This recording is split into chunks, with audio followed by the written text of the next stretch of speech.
I see clinical and translational research as patient-centered research that is really focused on improving patient outcomes. It's a very broad term, and I think many things encompass that type of research. I mean, it can include clinical trials, it can include studying patient samples, it can include epidemiology, but it really comes together on eventually coming to improving patient outcomes. It really takes training and education to make somebody a clinical and translational researcher. You know, many of us come from a lot of different backgrounds. Even in medical school, we're obviously focused in on disease, but we may not be focused in on how to translate our knowledge of disease into research that's meaningful or impactful for patient outcomes. And I think that really holds true for many other specialties as well.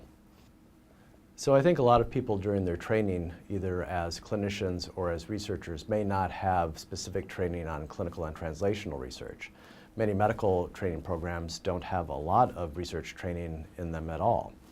And maybe other researchers may have a much more basic science background, but are interested in using their skills to apply them to more clinical questions. And so training programs that allow them to learn more specifically about clinical and translational research are really helpful in terms of bringing them all together to be able to speak the same language.